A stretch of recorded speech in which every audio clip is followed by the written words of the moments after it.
भाई कृष्णाराम जी, सम्मानित मंच, गांव से आए हुए बुजुर्गों, माताओं, बहनों, छात्रों, बड़ी खुशी की बात है कि आज हमारे भारतवर्ष में कड़ी से कड़ी भारत माता की बातें नहीं, आज हमारे भारतवर्ष के अंदर आज का दिन बड़ा हर्षोल्लास के साथ मनाया जा रहा है। उसी कड़ी में हमारा रोइला गांव, जिसका एक छोटा सा नया कस्बा जो पूर्णियों की बेरी से नाम से जाना जाता है, और वो विद्यालय हमारा कक्षा 12वीं का विद्यालय है। उसी कड़ी में हमारे इस विद्यालय में भी ये हर्षोल्लास के साथ में गणतंत्र दिवस मनाया जा रहा है। हमारा देश 1947 में आजाद हुआ था। 2 वर्ष 11 माह 18 दिन के काफी मेहनत करने के बाद में बाबा साहेब भीमराव अम्बेडकर ने संविधान का निर्माण किया, और ठीक वो आज के दिन 26 तारीख के रूप में, जनवरी के रूप में, प्रत्येक गांव के प्रत्येक रूप में हमारे देश में हर्षोल्लास के साथ मनाया जा रहा है। बहुत बहुत धन्यवाद भारतवासियों को, जिन्होंने अपना जो अनाम वसूल करते हुए, नींव के ईंट बनते हुए लोगों ने अपनी मेहनत की, और मेहनत के बाद में वो मेहनत का जो फल है अपने लोगों को मिल रहा है।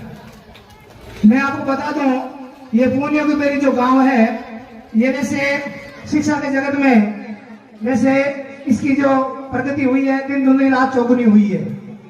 वजह यह है कि यहाँ पर शुरू से ही यहाँ के स्टाफ की जो कमी किसी प्रकार से खली नहीं। आज भी इस विद्यालय के अंदर 9 का स्टाफ है, जबकि हमारा जो राजकीय सिंधु समाज रोइला गांव है, वहाँ 6 का स्टाफ है। बहुत बहुत सरकार को भी मेरी ओर से बधाई कि उन्होंने इस अभी कक्षा 9 तक पे चल रहा जो विद्यालय है, और 9 यहाँ के शिक्षक है, किसी प्रकार के शिक्षकों की इस विद्यालय के अंदर कमी नहीं है।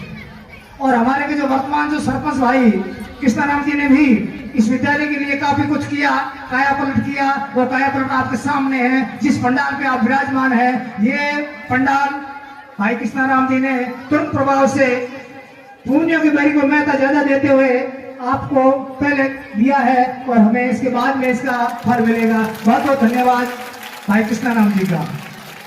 इसी कड़ी में हमारे यहाँ पर इस विद्यालय के अंदर भामाशाहों की किसी प्रकार की कमी नहीं है। सभी लोग आते हैं, दिल खोल के इस विद्यालय को भामाशाह के रूप में अपनी राशि अवश्य देते हैं।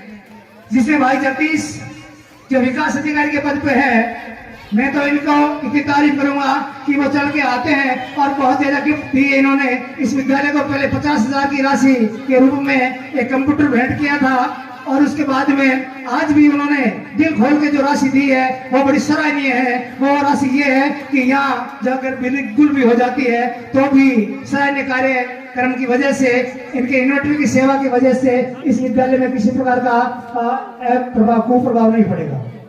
मैं भाई बाबूलाल पुत्र भैयाराम का भी गुजारिशमान रहूंगा कि उन्होंने भी अपने दिल खोल के इस विद्यालय के लिए 40,000 रुपए की राशि दी है। बहुत बहुत धन्यवाद बाबूलाल जी का। जब भी आते हैं शेर की तरह इस विद्यालय में, किसी प्रकार की जो चाह होती है उस चाह को पूर्ण करने की मनोकामना लेके आते हैं, और इस विद्यालय को उन्होंने कुछ उनको दिया है। बहुत बहुत धन्यवाद बाबूलाल जी का। तमाम आए हुए मेहमानों का मैं बड़ा आभारी रहूंगा, क्यों कि मैं इस विद्यालय का, ये विद्यालय मेरे नेतृत्व में, मैं यहाँ प्राथमिक शिक्षा अधिकारी रूप में सेवा दे रहा हूँ, तो मेरी देख रेख में ये विद्यालय चलता है। और मैं इस विद्यालय से विशेष लगाव भी रखता हूँ, क्योंकि जो सीताराम जी जो अध्यापक है, ये सबसे पहले 2008 में मेरी नियुक्ति मैं प्रधानाध्यापक के रूप में सेवा रोइला गांव में देता था। उस समय ये इन्होंने मेरे पास में आके ज्वाइन किया था, और उसके बाद में इनको पुण्यों की बेरी, सोनारों की बेरी, पुनः पुण्यों की बेरी आने के अवसर मिला। मैं तो इन सीताराम जी को मेरी ओर से बड़ा साधुवाद देना चाहूंगा कि ये एक किडनी के धनी परमपिता परमात्मा ने इनकी किडनी छीन ली, भगवान ने इनकी किडनी छीन ली, मगर इनके पूज्य पिताजी जिन्होंने अपनी किडनी जान दे करके इनको जीवन दिया है और आज आपके सामने हंसते खेलते आपके सामने नजर आ रहे हैं और लोगों की जेब के ऊपर भी काफी असर डालते हैं, जेब भी काटते किस लिए हैं? वो शिक्षा के लिए, अपने बच्चों के लिए। ये जो बच्चे सामने बैठे हैं यही इनके बच्चे हैं, इन बच्चों के लिए काफी कुछ करते हैं। बहुत बहुत धन्यवाद, साधुवाद सीताराम जी को जो अपना यहाँ रह के अपना जो कर्म निभा रहे हैं। बातें खूब सारी होती है, शिक्षा जगत के अंदर जुड़ी हुई बातें। वैसे विद्या अर्जन करने वाले जो छात्र छात्राओं आपसे मैं कहना चाहूंगा कि प्यारे बच्चों और बच्चियों, कक्षा 12 तक का विद्यालय बहुत दूर हुआ करता था। कक्षा 12 के विद्या अर्जन करने के लिए सामने स्टेज में विराजमान भाई श्री राम जी पवार एवं मैं, दो हम ऐसे साक्षी हैं, ऐसी मूर्ति है। हमें 12वीं करने के लिए धोबिना को छोड़ करके बाड़मेर जाना पड़ा, जबकि आज हमारे कक्षा 12वीं का शिक्षा अर्जन करने का जो केंद्र है रोहिला गांव है और पुण्यों की बेरी है। कितना रात दिन का अंतर पड़ा 40 साल के अंदर, कितना शिक्षा जगत के बाद सुविधाएं हुई है। अपने प्यारे बच्चों को कहीं बाहर नहीं जाना पड़ता है, अपने गांव के अंदर रह करके ही शिक्षा अर्जन कर सकते हैं कक्षा 12 तक के। तो मैं बच्चों से ये आशा करूंगा कि आप अपने उज्जवल भविष्य के लिए